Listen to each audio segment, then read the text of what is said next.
अस्सलाम वालेकुम नाज़रीन, सियासत टीवी के कौमी खबरनामे में आपका इस्तकबाल है। मैं हूं मन्नान जाबरी। सबसे पहले पेश है हेडलाइंस।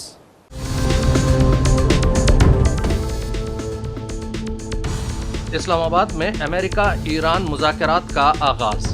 कांग्रेस का मोदी हुकूमत की खारजा पॉलिसी पर सवाल।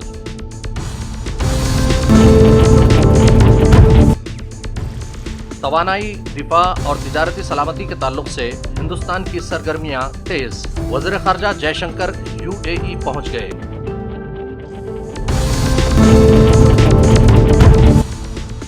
वोट डालने और इंतखाब लड़ने का हक बुनियादी नहीं, सुप्रीम कोर्ट ने हाई कोर्ट का फैसला कलअदम कर दिया। कहा, दोनों हुकूक दस्तूर के तहत नहीं बल्कि कानून के तहत चलते हैं।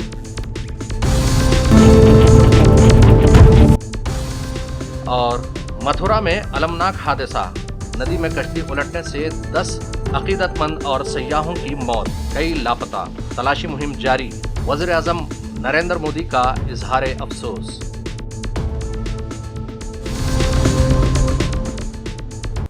हेडलाइंस के बाद अब बढ़ते हैं खबरों की तफसील की जानिब। पाकिस्तान के दारुल हुकूमत इस्लामाबाद में हफ्ते के रोज अमेरिका और ईरान के दरमियान शुरू होने वाली बातचीत के मौके पर कांग्रेस पार्टी ने क़याम अमन के हवाले से मुहतात उम्मीद का इजहार किया है, लेकिन साथ ही मरकजी हुकूमत की खारजा पॉलिसी पर सख्त नुक्ताचीनी करते हुए तेजी से बदलती हुई आलमी सूरत हाल में हिंदुस्तान की स्ट्रेटेजिक पोजीशनिंग पर संजीदा सवालात उठाए हैं। कांग्रेस के जनरल सेक्रेटरी जयराम रमेश ने एक बयान में कहा कि वाशिंगटन और तेहरान के दरमियान इस बातचीत के ताल्लुक से आलमी सतह पर बशमूल हिंदुस्तान ये उम्मीद पैदा हुई है कि यह पायदार अमन के अमल का आगाज साबित हो सकती है। लेकिन उन्होंने खबरदार किया कि ऐसी कोशिशों को पड़ोस में इसराइल की मुसलसिल जारहियत की वजह से पटरी से नहीं उतरना चाहिए। जयराम रमेश ने इस मौके का इस्तेमाल हुकूमत के सिफारती नुक्ते नज़र में तजादात और ज़ायशुदा मौक़े पर सवाल उठाने के लिए किया और वज़ीर आज़म नरेंद्र मोदी की रसाई की हिकमत अमलियों को निशाना बनाया। वज़ीर आज़म नरेंद्र मोदी की माजी की हाई प्रोफाइल मसरूफियत का हवाला देते हुए उन्होंने रिमार्क्स किए कि हालिया पेशरफ्त की रोशनी में खुद साख्ता विश्व गुरु की अगले मिलने की सिफारतकारी के जौहर और अंदाज पर संजीदा सवालात पैदा होते हैं। कांग्रेस लीडर ने इन मुज़ाकरात का मेज़बानी में पाकिस्तान के किरदार पर तशवीश का इजहार करते हुए पूछा कि अप्रैल 2025 के पहलगाम दहशतगर्द हमले में मुबैना मुलविस होने और हिंदुस्तान की जानिब से उसे तनहा करने की सिफारती कोशिशों के बावजूद इस्लामाबाद अपने लिए ये नया किरदार हासिल करने में कैसे कामयाब हो गया। उन्होंने मौजूदा सूरत हाल का मुकाबला 2008 के मुंबई दहशतगर्द हमलों के बाद के दौर से करते हुए कहा कि उस वक्त के वज़ीर आज़म डॉक्टर मनमोहन सिंह की क़ियादत में उस वक्त की हुकूमत ने पाकिस्तान को इंतहाई मौसर तरीके से तनहा कर दिया था। जयराम रमेश ने अमेरिका के साथ हिंदुस्तान के ताल्लुकात पर भी सवालात उठाए और दलील दी कि अवामी सिफारतकारी की वसी कोशिशों बशमूल बड़े इवेंट्स और सियासी क़यामात के बावजूद हुकूमत स्ट्रेटेजिक फ़ायदा हासिल करने में मुकम्मल तौर पर नाकाम दिखाई दे रही है। तो हमारी मांग यही है, 29 तारीख के बाद सर्वदलीय बैठक बुलाइए। आपके ओर से क्या औपचारिक प्रस्ताव हैं वो पार्टियों के साथ मिलकर विचार विमर्श कीजिए और उसके बाद जो चर्चा होनी है लोकसभा में और राज्यसभा में वो होने दीजिए।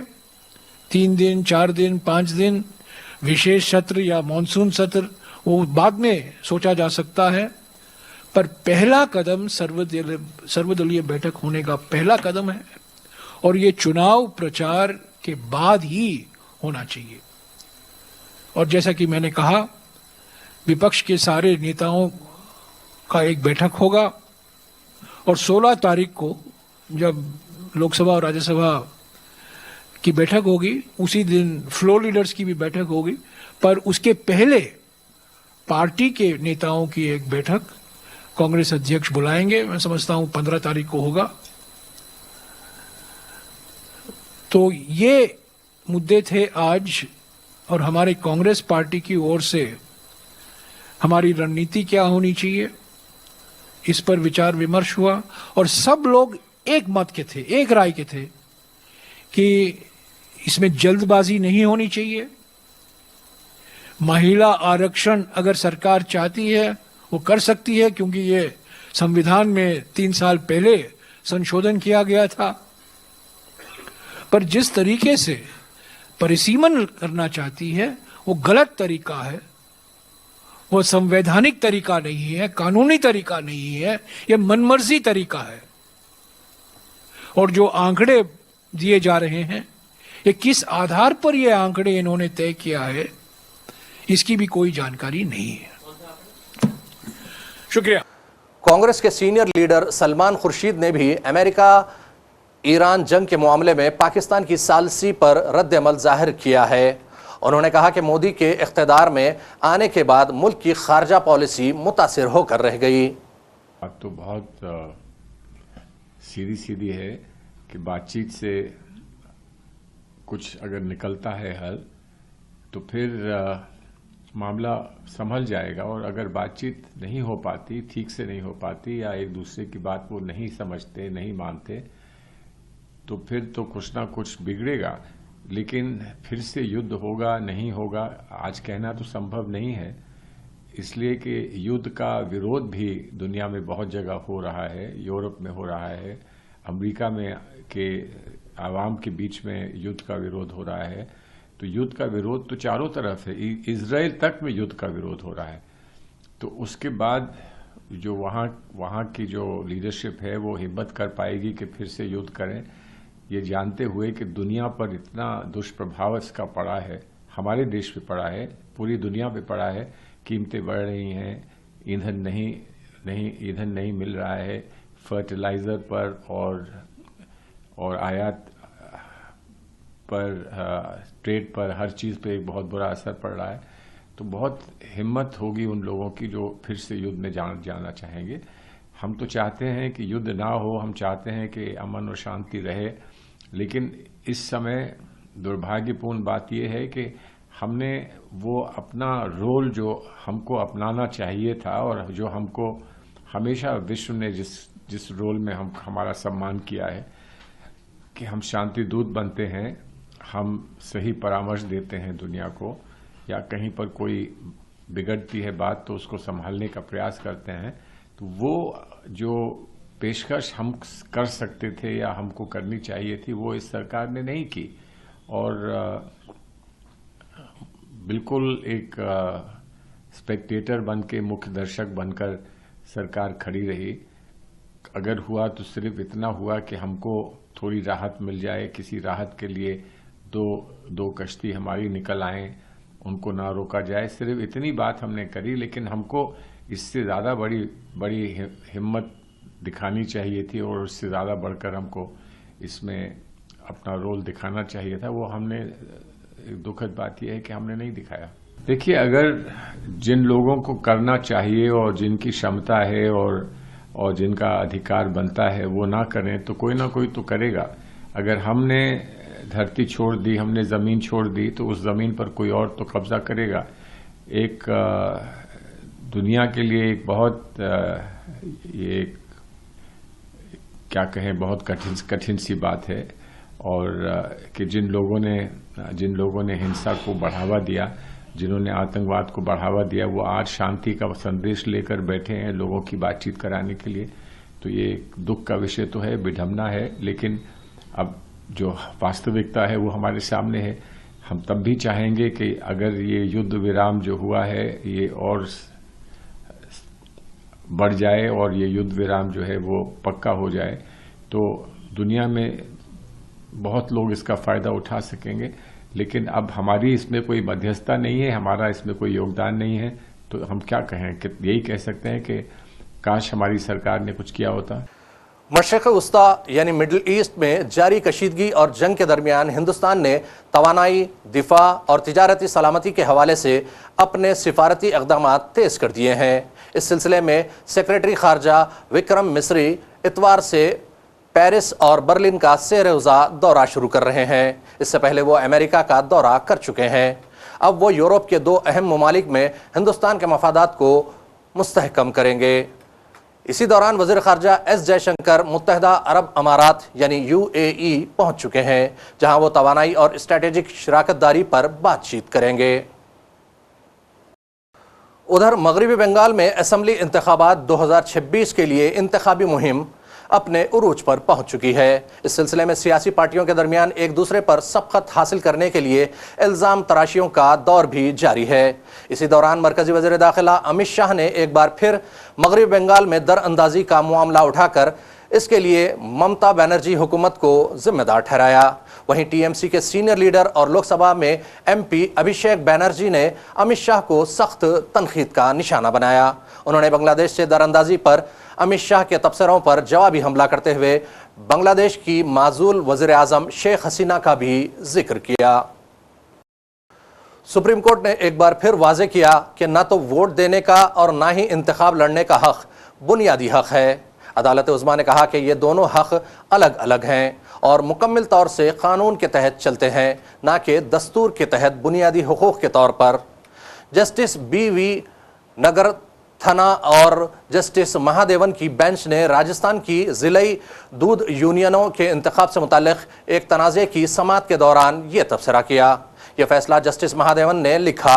अदालत ने अपने फैसले में कहा कि वोट देने का हक किसी फ़र्द को इंतखाब के अमल में हिस्सा लेने का मौका देता है, जबकि इंतखाब लड़ने का हक एक अलग और इजाफी हक है जिस पर अहलियत, नाअहली और दीगर इदाराजाती शराइत नाफिज की जा सकती हैं। अदालत ने ज्योति बसु बमुकाबला देवी घोषाल और जावेद बमुकाबला हरियाणा रियासत जैसे पुराने फैसलों का हवाला देते हुए कहा कि ये हक सिर्फ कानून के जरिए दिए गए हैं और उन्हें इसी हद तक नाफिज किया जा सकता है जिसकी कानून इजाज़त देता है। सदर जमहूरिया द्रौपदी मुर्मू, नायब सदर P राधाकृष्णन और वज़ीर आज़म नरेंद्र मोदी, कांग्रेस सदर खरगे और सोनिया गांधी ने हफ्ते को पार्लियामेंट हाउस कॉम्प्लेक्स में वाक़े प्रेरणा स्थल पर महात्मा ज्योतिराव फूले के 200वें यौम पैदाइश के मौके पर उन्हें खिराज अक़ीदत पेश किया।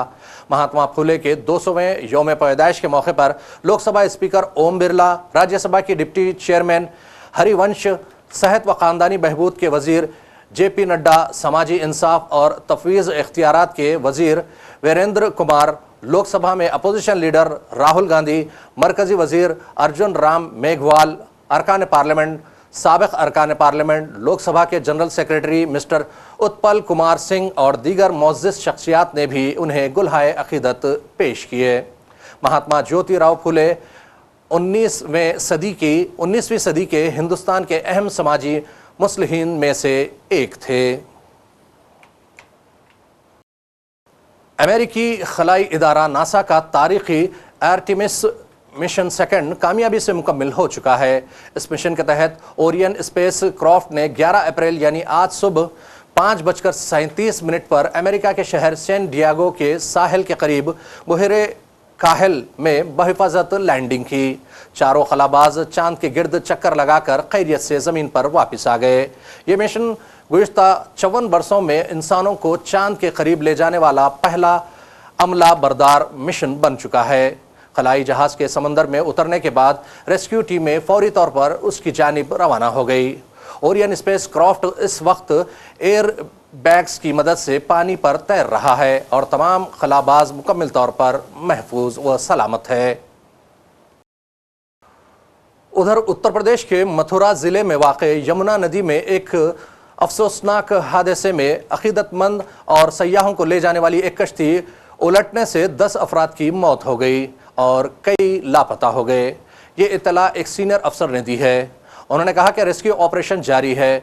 वहीं मथुरा के ज़िले मजिस्ट्रेट चंद्र प्रकाश सिंह ने हादसे में 6 अफराद की मौत की तस्दीक करते हुए बताया कि तमाम सयाह पंजाब के रहने वाले थे।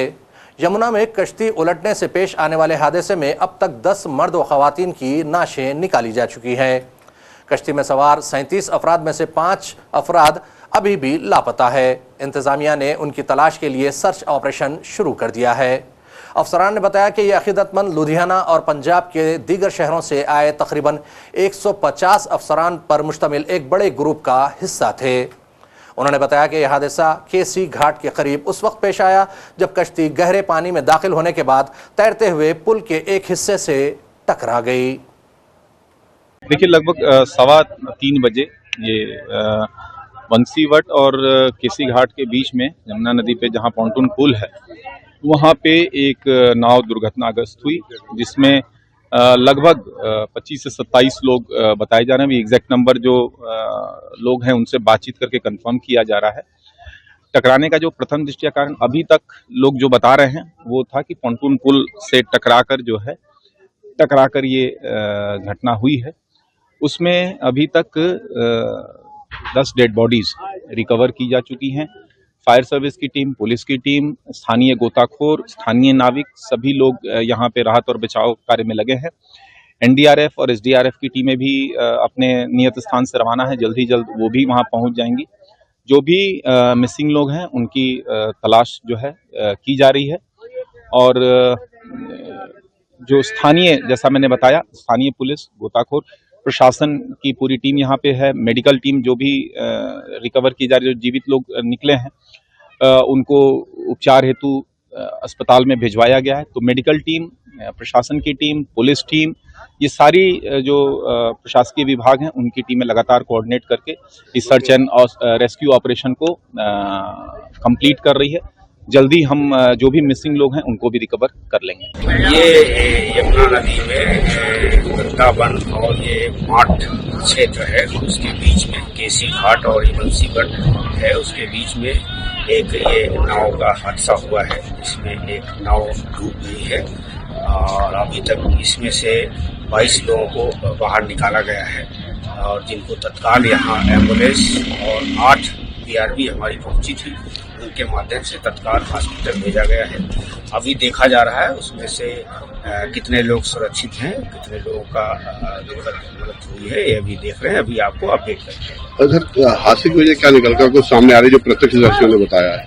अभी मौके पे सभी चीजें देखी जा रही हैं, बहुत चीजें स्पष्ट नहीं है।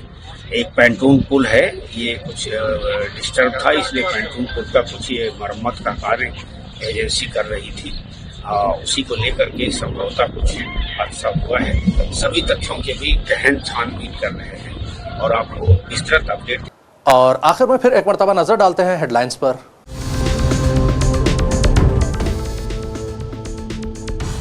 इस्लामाबाद में अमेरिका ईरान मुज़ाकरात का आगाज। कांग्रेस का मोदी हुकूमत की खारजा पॉलिसी पर सवाल।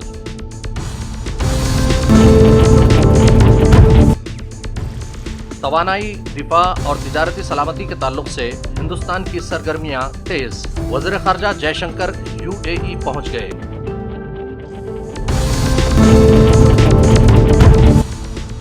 वोट डालने और इंतखाब लड़ने का हक बुनियादी नहीं। सुप्रीम कोर्ट ने हाई कोर्ट का फैसला कलअदम कर दिया। कहा, दोनों हुकूक दस्तूर के तहत नहीं बल्कि कानून के तहत चलते हैं।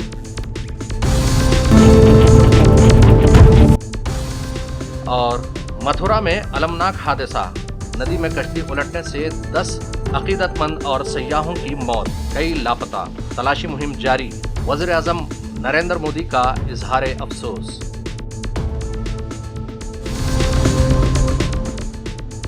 खबरनामे का सिलसिला यहीं इख्तिताम को पहुंचता है। मन्नान जाबरी को सियासत टीवी की पूरी टीम के साथ दीजिए इजाजत और देखते रहिए सियासत टीवी। अल्लाह हाफिज।